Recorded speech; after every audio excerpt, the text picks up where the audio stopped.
নমস্কার বন্ধুরা, আজকে আমি শীতের লাল মূলো দিয়ে দেশি ট্যাংরা মাছের ঝোল বানিয়ে দেখাবো। তার জন্য এখানে আমি 300 গ্রাম ট্যাংরা মাছ পরিষ্কার করে কেটে ধুয়ে আগের থেকে নুন হলুদ মাখিয়ে রেখেছি। এই শীতকালে কিন্তু এই দেশি শীতকালে লাল মূলো দিয়ে কিন্তু এই ট্যাংরা মাছের ঝোল খেতে কিন্তু দারুণ লাগে, গরম ভাতের সঙ্গে গরম গরম ঝোল। এবার আমি মাছটা সাইডে রেখে দেবো, রেখে দিয়ে রান্নায় চলে যাব।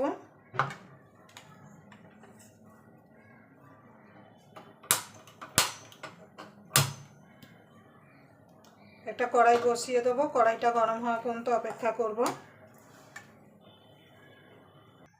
দেখুন বন্ধু, কড়াইটা গরম হয়ে গেছে, দিয়ে দেবো তেল।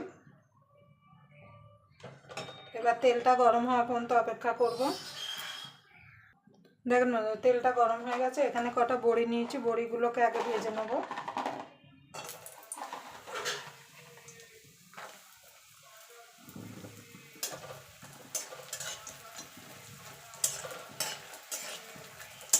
দেখুন বন্ধুরা, বড়িগুলো ভাজা হয়ে গেছে, আমি তুলে নেব।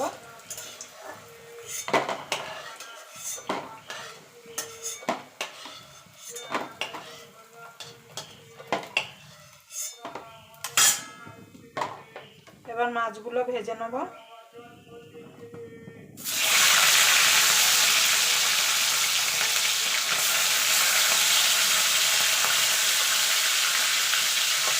ট্যাংরা মাছ খুব বেশি ভাজার দরকার নেই, এপিট ওপিট করে একটু নাড়িয়ে নিলেই কিন্তু হবে। বেশি ভাজলে কিন্তু ট্যাংরা মাছগুলো শক্ত হয়ে যাবে।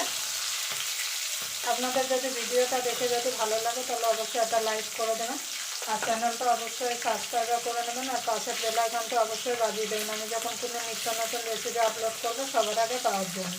তো চলুন আমি মাছগুলো ভেজে তুলে নেব।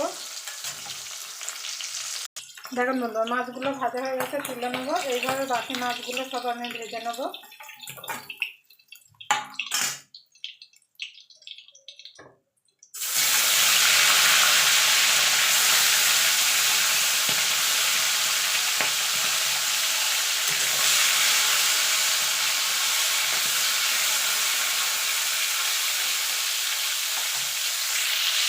দেখুন বন্ধু, মাছগুলো ভাজা হতে হতে একটা মশলা রেডি করে নেব। তার জন্য দিয়ে দেবো হলুদ গুঁড়ো, ধনের গুঁড়ো,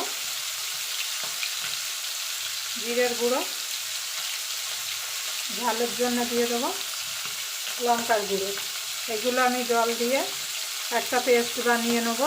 দেখুন বন্ধু, মাছগুলো ভাজা হয়ে গেছে, সব মাছগুলো তুলে নেব।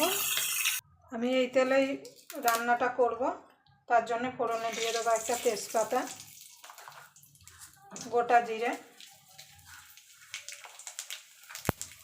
ফোড়নটা একটুখানি ভাজা ভাজা করে নেব। ফোড়নটা হয়ে গেছে, এখানে আলু আর মূলোটা কেটে রেখেছিলাম, মূলোটা আগে দিয়ে দেবো। আলু মূলো একসঙ্গে দিয়ে দেবো।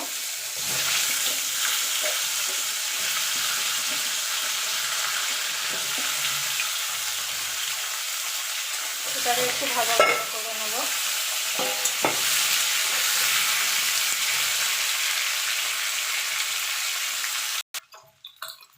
দেখুন বন্ধুরা, আলু মূলোটা ভাজা হয়ে গেছে, এখানে যে মশলাটা গুলে রেখেছিলাম সেটা দিয়ে দেবো।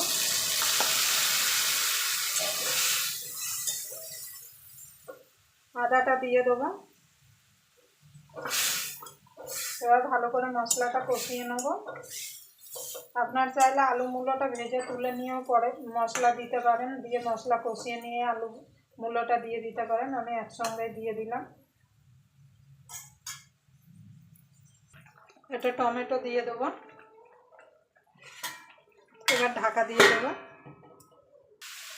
দেখুন বন্ধু, মশলাটা কষানো হয়ে গেছে, এবার দিয়ে দেবো জল, গরম জল। অবশ্যই গরম জল দেবেন।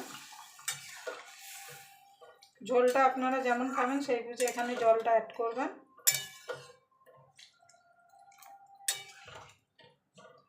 এবার এটাকে ফুটতে দেবো। ফুটে উঠলে মাছটা আর বড়িটা দিয়ে দেবো। দেখুন বন্ধু, ঝোলটা ফুটে গেছে, দিয়ে দেবো বড়িগুলো, মাছগুলোও দিয়ে দেবো। বড়িটা আর মাছটা দিয়ে মিনিট 3-4 ভালো করে ফুটিয়ে নেব।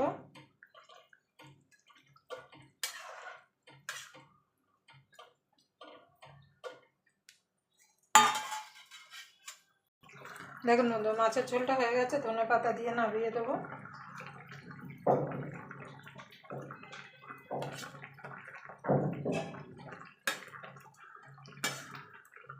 এইভাবে আপনারা অবশ্যই জ্যান্ত মাছ শীতের লাল মূলো আলু দিয়ে ঝোল করে খেয়ে দেখবেন, গরম ভাতের সঙ্গে খেতে কিন্তু অসাধারণ লাগে। আবার আপনাদের সঙ্গে কোনো নতুন রেসিপি নিয়ে দেখা হবে, ততক্ষণ পর্যন্ত আপনারা ভালো থাকবেন, সুস্থ থাকবেন।